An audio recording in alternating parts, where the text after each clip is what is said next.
Hi, I want to welcome you to our first session here. We are beginning our study today from Andy Stanley, his well written book on the next generation leader. And these are five key elements that he looks at. And we're going to be studying that over the next 5 weeks in a one session time together. Those five levels are really simple. It's competency, knowing what your competency are, your courage, clarity, coaching, character. I encourage you to try to get a copy of this book. If you would like to receive one, find us on our YouTube channel, subscribe to it, and in the comments, send me your name and your email address, and we'll be happy to sign you up to subscribe you there, and we will get a copy of this book to you. But today, we're going to be focusing on competency. Just three main points we're going to be looking at. Competency really helps you to focus on doing less and accomplishing more. That's the key thing behind understanding competency. So we're going to move right into our study time together. And one thing I want to state here for us is that in this particular study that Andy Stanley brings out so well, we've got to remember that for us to succeed, there must be succession. And the purpose behind writing the book is to pass on all these key experiences and all these key principles and practices that as leaders we ourselves need to pass on to the next generation so that they are better equipped to move the kingdom forward. So let's dive right into it. We're going to be looking at competency right now. Doing less means that you can accomplish more. Howard Hendricks has a quote, and it goes something like this. It's part of a bigger quote, but he says this: the secret of concentration is elimination. There are things that we just don't need to do, but we end up doing it. We have a regular cliche that says we're the jack of all trades, but usually we become the master of none. So let's focus in on things that are important to us. So the less that we do, the more we can accomplish. And the less you do, the more that you can enable others to get things done themselves. The biggest myth that we can have about leadership is that leaders have to be good at everything. That's not the truth. Leaders, we don't need to be good at everything. We've got to learn to concentrate on our strengths. And we do this by knowing what our weaknesses are. We've also got to concentrate and focus on the balls that we can keep in the air. We can't juggle 50 at a time. You've got to focus on those that you can juggle, that you can manage. And when the others fall, you need to be ready to engage other people to pick up some of those balls, because there are other people around you with skill sets. Some of them will be better. Some of them complement your weaknesses. And as we go through this competency unit here right now, it's gonna help you to discover how you unfold that in some of your teams that you might be working with, or you might be building a team right now. This is the kind of study that works well. As a competent leader, you must also be able to know what is mission-driven as opposed to what is need-driven. And this is a critical and crucial area for you to address in your own life, knowing what your mission is. Have you ever written a purpose statement, a mission statement?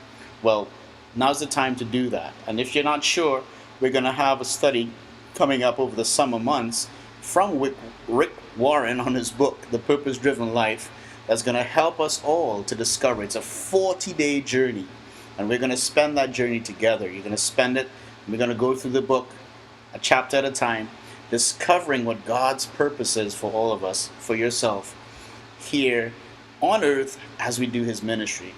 But in your competency, getting back to this, you've got to know what is mission-driven as opposed from need-driven. Here's a couple questions that help you to address some of these things. 1. What are 2 or 3 things that you and only you are responsible for? Secondly, what is success in your position? Thirdly, which of these above, the 2 questions that we just asked, are in line with your gifting? Well, gifting is another whole topic, and we'll address that with time to come. Would you be able to do this? You won't be able to probably answer those questions straight away, but in time you will, as you understand your giftedness, or what we like to call your shape, It helps you to understand how well you can differentiate your purpose, responsibility, your passion, and things like that. Here's a question number four, sorry. What can you do that no one else can do? That certainly is it certainly is a way to discover the things that you are good at and the things that other people are good at, because they're going to share with you, hey, I think you can, I think you can't. And you're going to be able to recognize it for yourself. Fifth, when you step away from your core competencies, your core effectiveness diminishes. So, knowing what your core competencies are will help you to be better and more effective at what you do. We're going to take a short break, and we're going to be right back.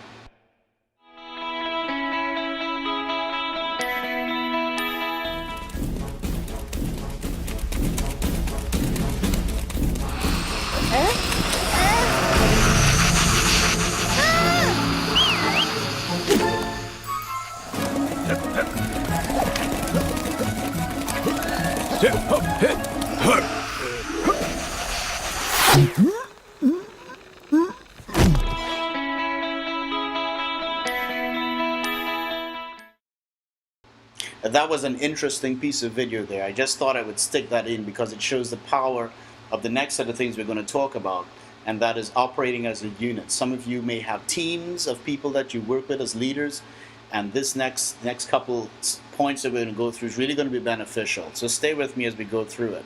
There are obstacles to your competency, and we're going to address this right now. There's a big challenge when it comes to balance. We've always had a struggle between focus and balance. Now, this may seem admirable, but history is full of leaders who have more focus than they do balance. So they can be focused really well at what they're doing. But when you look at the full plan or the full scheme of things, there isn't much of a balance going on. So that's your first obstacle that you've got to be aware of, is that you have always got to delegate. You've always got to share this around. The responsibilities are going to be huge. The roles and tasks are going to be huge. The mission, if it's huge, will therefore have a lot of task or need-driven things behind it. So you have got to be able to balance these and delegate these things out to people who are more competent than you are. Secondly, failure to distinguish between authority and competence. This is a real touchy area sometimes, but you've got to recognize that you can be responsible for areas that you have no competency in. And that's the truth. You can be responsible for it, but be very careful how much you interfere, because someone else is doing that. But as a leader, you've got to develop that technique whereby you are a guide. You're there to bounce questions. You're there to ask questions because, hey, you've got to follow up on all of these things to make sure the tasks or duties get done. But if it's not your competency, just be careful how you get involved in trying to figure out where things are. Thirdly, the inability to distinguish between competencies and non-competencies. Leadership can be very intoxicating, and we can lose our perspectives quite easily. Acknowledging weaknesses doesn't make us less effective. When you and I acknowledge our weaknesses to our team, it's like it's not new information, because they can see the holes. They recognize that we're struggling with something. So knowing where our weaknesses lie, knowing where your weakness lies, and playing your team to complement the weaknesses is going to take your effectiveness up by, leaps and bounds. Fourthly, guilt. We just feel guilty at times because there are tasks that other people hate to do, and we just assume that we take that responsibility. Well, there are people whom God has called to do the things that we aren't called to do, and you've got to remember that. If God has called someone to do something, it's not your duty to pick it up. It is a creative way to get this rolling on the ball for us most of the times is sometimes you're in a meeting and you've got 10 tasks to do, you've got 9 ticked off, you've got 9 people responsible for it, and on that 10 tasks you're stuck. Don't let that being stuck in that discourage you. Focus, again, on leaving it open and say, hey, we've got this to do. who might be willing to take this up as a task. Let the silence be the thing that drives them. Let the Spirit of God be the person that speaks to them. You may be surprised what comes out of that. So don't take that guilt in, whereby you feel that you've got to be doing everything that people hate to do. Not at all. Let your team step up to the mission as well. Fifth, willingness to develop other leaders. It's really, really easy to say, I can do it myself. But great leadership is when we work through others. If there is no one to whom we can delegate, it's nobody else's fault but ours. So we have got to spend the time to train our leaders and delegate the responsibilities based on their giftedness so that the team itself can grow. So moving on to our second point, that was you're doing too much, first off the bat. The second thing is that what we do, we've got to do it the right way. And I want us to draw from an instance in the book of Acts where the disciples and the apostles were all serving tables. There were so many things going on that they had to spend time going through this issue, sorting out this problem, putting this in place for the widows, etc., etc., etc. And what was going on is that the ministry of getting into the word was being neglected. So that was a huge problem because we couldn't let that happen. They couldn't let that happen. We can't let it happen today either. Okay? So what did they do? They chose 7 men. They chose 7 men. And this responsibility of serving, or being waiters as we might say, became their responsibility. And in so doing, it allowed the apostles to get back to the word. So again, we're kind of looking at how your team works and meshes with their strengths and their competencies, and yours as a leader, your strengths, your competencies, and your weaknesses. Andy Stanley has a great quote, and let me share this with you. This is what he says: upgrade your performance by playing to your strengths and delegating to your weaknesses. This one decision will do more to enhance your productivity more than anything else as you could do as a leader. John Maxwell says it well as well. You are most valuable where you add the most value. That's the truth. Howard Hendricks, the balance of his quote that I gave you earlier, says this: if anything has kept me on track these years, it's my central focus on this one principle, that there are many things that I can do, but I have to narrow it down to the things that I must do. The secret of concentration is elimination. Are we doing too much? That's the first thing we looked at. Secondly, we looked at we've got to be doing the right things. And thirdly, now we're going to look at finding your groove. Finding that groove for you. You know, when you're playing cricket or you're playing football and you're in your groove. You've got that hat trick going on. You're doing it well.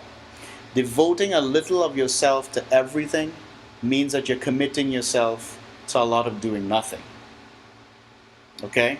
So you've got to know, again, narrowing it down and knowing what you're called and designed to do. Busyness is not productivity. Neither is it quite productive. Full schedules rarely mean maximum productivity.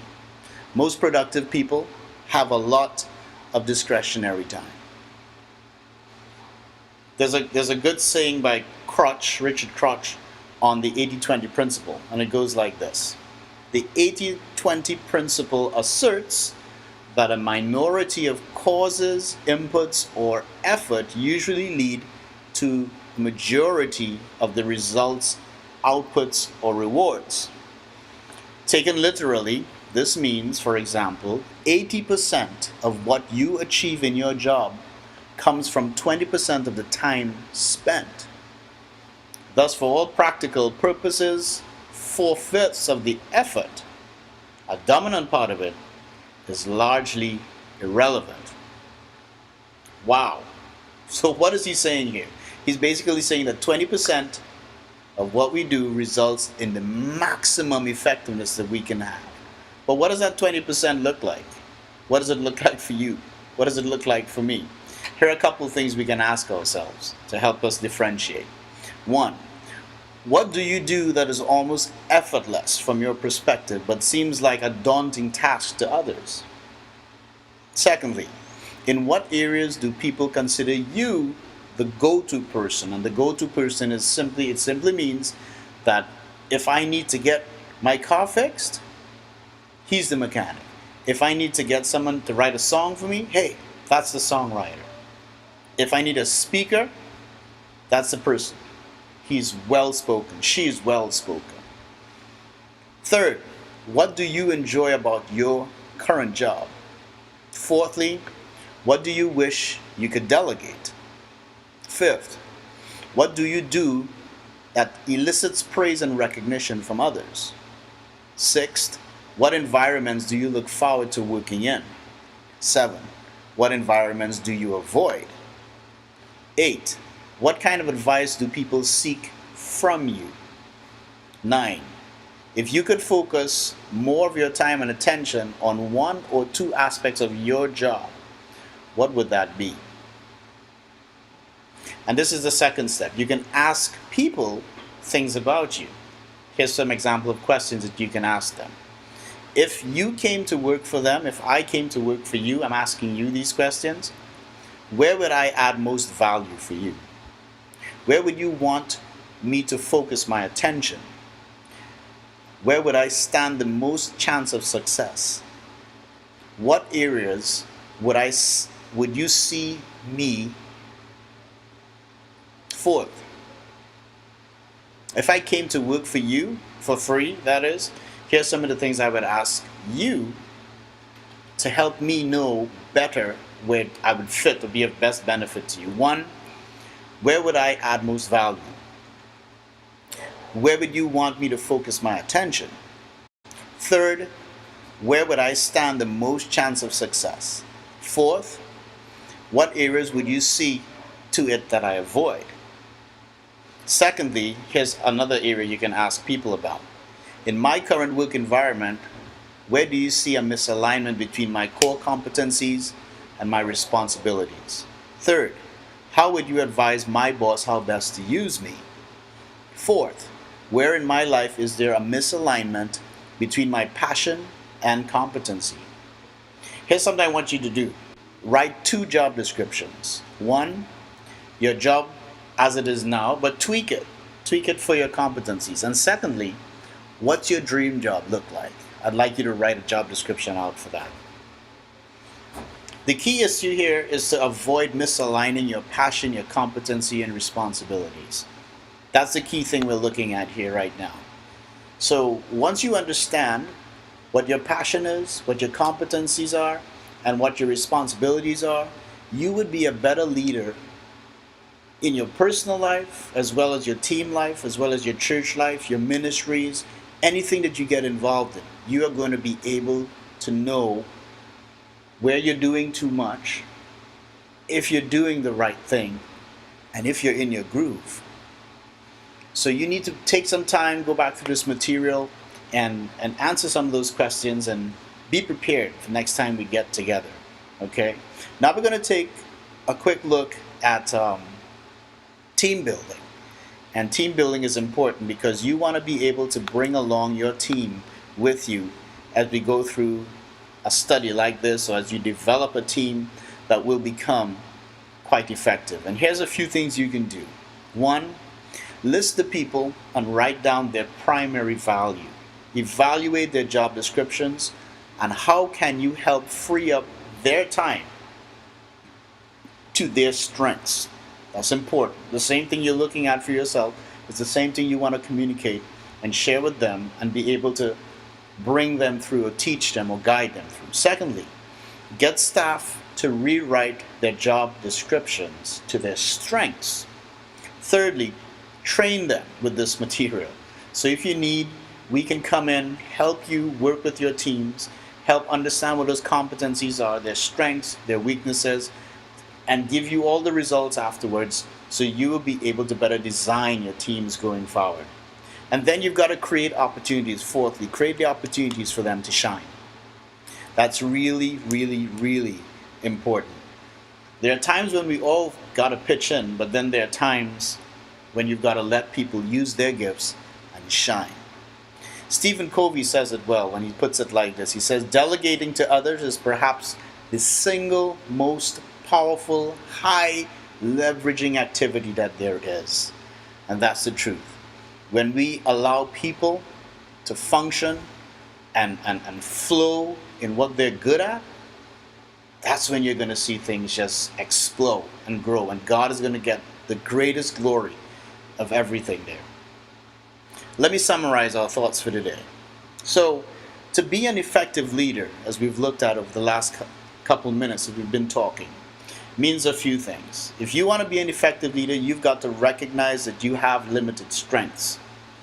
Do whatever it takes to discover what those are. And once you know them, find a work environment that allows you to focus your energies on the few things that you were created to do well. Secondly, don't allow your time to get eaten up by responsibilities and projects that call for skills that fall outside of your core competencies. That is, without doubt, a recipe for mediocrity. You're not going to be satisfied with yourself. You're going to become unhappy. Your tasks are not going to be well done. So you want to be able to know what those are and focus your strengths. Focus on your strengths and your core competencies to actually live fulfilled. Thirdly, embrace this one truth, that the less that you do, the more you will accomplish. Say that with me. The less that I do, the more I will accomplish. Fifth, narrow your focus to increase your productivity and expand your influence within your own organization. Empower those leaders around you by delegating those responsibilities that fall outside of your zone. Someone else is going to pick up the balls that drop. You juggle what you were designed to juggle and let other people start picking up balls and begin to juggle themselves. Your weakness is actually an opportunity. It's an opportunity that I don't want you to miss. If you are weak at something, allow the other person who's good at it to shine. Launch them out there. Encourage them to do it. Get them going. Motivate them. Remember, great leaders also know when to follow. Okay? Great leaders also know when to follow. I want to give you a few challenges as we end here now. As you think about it, what defines success for you in your current situation? I want to challenge you to think about that. How do you see success? Is there an alignment between your core competencies and those competencies necessary to succeed in your job? Are you really lined up with your skill set and what you're doing? That's important. What would change in your job description if you were given the freedom to focus on 2 or 3 things that you do best? And what would need to change in your current situation, employment situation, in order for you to focus on the things that add value to your organization? So those are the challenges. To be a leader calls for a lot of control. It calls for a lot of, how can I say, the ability to be aware of everything that's around you, but yet still be driven by your mission and focused. You're going to have people following you, and at times you're going to have to follow. So I hope this session on competency was quite informative and helpful. Don't forget, if you get a copy of Andy Stanley's book, Next Generation Leader, and you can follow along our studies. It's going to be every Sunday afternoon right here on this channel, and we're going to continue to share with you. So stay with us for the next 5 weeks. We'd really be happy to have you, and you can share these videos among your team or among leaders, or if you need us or would like us to come in and lead your team through this study, we'll be more than happy to do that.